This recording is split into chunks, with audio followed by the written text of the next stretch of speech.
ഒരു നാടാകെ കാത്തിരുന്ന കല്യാണം. വരൻ സൂര്യ, വധു മിത്ര.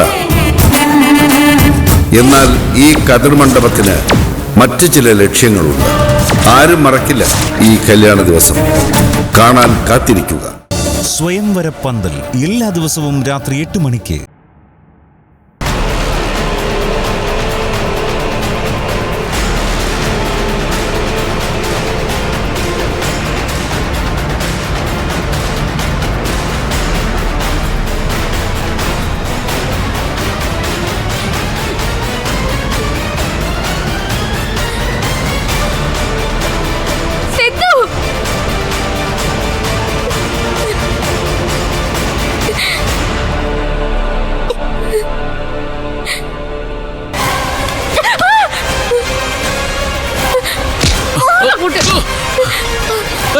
ആയോ അടിക്കല്ലേ, ഒന്നും ചെയ്യല്ലേ ദേവി, ഞാനാ.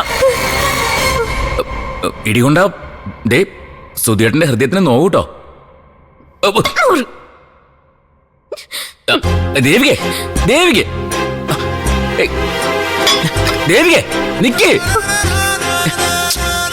ഞാൻ പറയുന്നൊന്ന് കേൾക്ക്. സിദ്ധു മറ്റുള്ളവരെ പേടിപ്പിച്ച് രസിക്കാണോ? ഇന്നലെ രാത്രി ഞാൻ ഇതുപോലെ ഒന്ന് പേടിച്ചതാ. അത് ഞാൻ ദേവിയെ കൂടി ഒന്ന് അറിയിക്കണ്ടേ? എന്നുവെച്ചാ ഞാനാണോ സാന്റാക്ലോസിന്റെ മുഖംമൂടിയിട്ട് നടക്കുന്നേ? അതല്ല, പക്ഷെ ഒരു സാന്റാക്ലോസ് ഇന്നലെ വന്നിരുന്നു എന്നെ ക്ലോസ് ആക്കാൻ. ദേവിക്ക് അങ്ങനെ തനിച്ചാക്കി എനിക്കങ്ങ് പോകാൻ പറ്റുമോ? നമ്മളിനി എത്ര കാലം ഒരുമിച്ച് ജീവിക്കാനുള്ളതാ?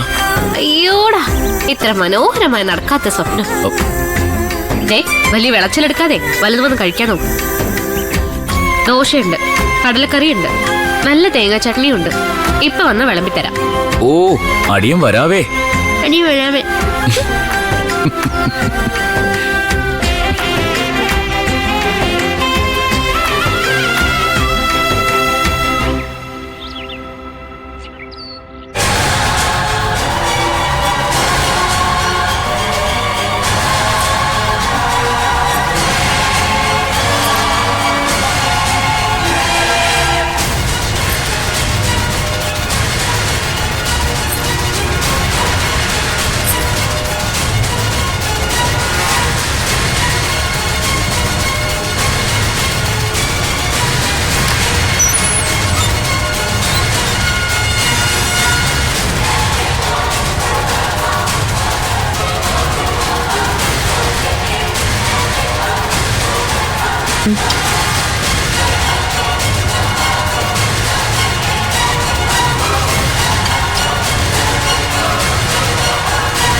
എന്റെ മുഖത്തേക്ക് ഇങ്ങനെ നോക്കിയിരുന്നാലേ വിശപ്പ് മാറത്തില്ല.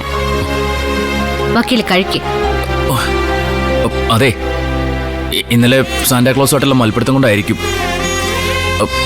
എന്റെ കൈക്കൊക്കെ ഭയങ്കര വേദന. കൈയൊന്നും പൊക്കാൻ പോലും പറ്റുന്നില്ല.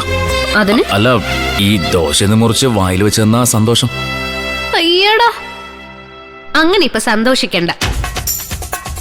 വേറെ പണിയൊന്നുമില്ലല്ലോ വക്കീലിന്. പതിയെ ഇരുന്ന് കഴിച്ചാ മതി. നിരഞ്ജൻ സാറ് പറഞ്ഞുകൊണ്ട് മാത്രം ഈ മരുന്നും ഭക്ഷണമൊക്കെ ഞാൻ ഇങ്ങോട്ട് കൊണ്ട് തരുന്നത്. ചില അഭയാർത്ഥികൾക്ക് കൊടുക്കുന്ന പോലെ. അഭയാർത്ഥിക്ക് ഭക്ഷണം കിട്ടിയില്ലെങ്കിലും കുഴപ്പമൊന്നുമില്ല. അങ്ങയുടെ ജീവിതത്തിൽ ഒരു അഭയം തന്നാ മതി. ഞാൻ പറഞ്ഞു അധികം വിളച്ചില് വേണ്ടാന്ന്.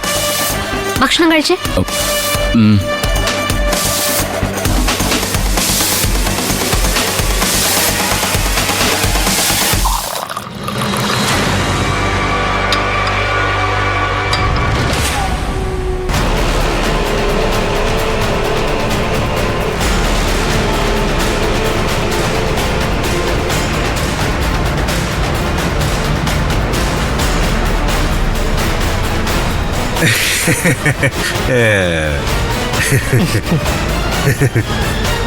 അയ്യോ,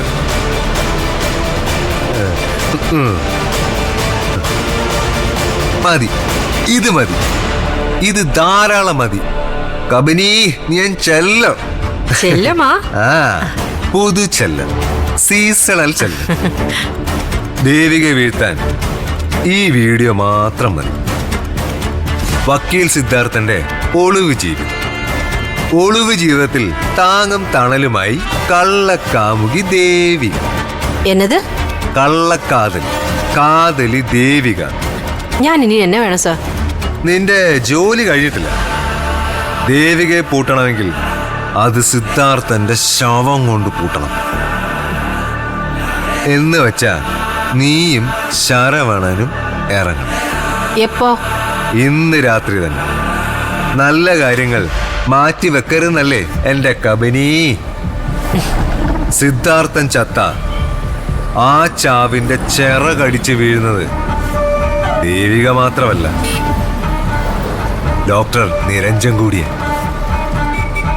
50 ലക്ഷത്തിന്റെ ആ ചെക്ക് കേസ് ഇപ്പോഴും ചൂടൊട്ടും മാറാതെ കിടക്കുക. സാറ് പറയും പോലെ ചെയ്യാം.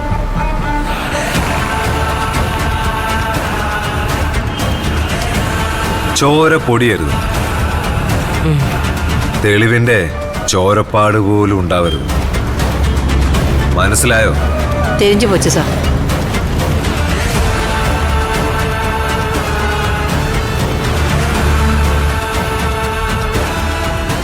ശരിയാണോ സ്വാമി?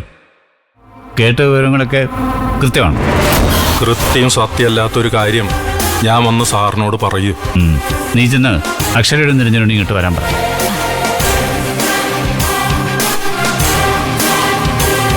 ഇനി ഞാൻ ഇത് വന്ന് സാറിനോട് പറഞ്ഞതിന്റെ പേരിൽ പ്രശ്നം എന്തെങ്കിലും ഉണ്ടാവുമോ?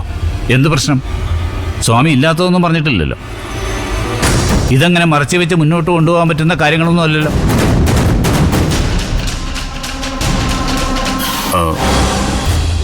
സാറ് വിളിച്ചെന്ന് പറഞ്ഞു. എന്താ സർ? ഞാനൊരു വിവരം അറിഞ്ഞു. അതിൻ്റെ സത്യാവസ്ഥ നിങ്ങളോട് തന്നെ ചോദിച്ചറിയാമെന്ന് കരുതി. നിരഞ്ജനും അക്ഷരയും ചേർന്ന് ബോട്ടോ കപ്പലോ എന്തോ മേടിക്കാൻ പോവാണെന്നും അതിൽ കെൽണിക്ക് തുടങ്ങി തുരുത്തുകൾ തോറും ആതുര സേവനം നടത്താൻ പോവുകയാണെന്നൊക്കെ കേട്ടു. അതെ, ഡാഡി അറിഞ്ഞത് ശരിയാ. കപ്പലല്ല, ബോട്ടാ വാങ്ങുന്നത്.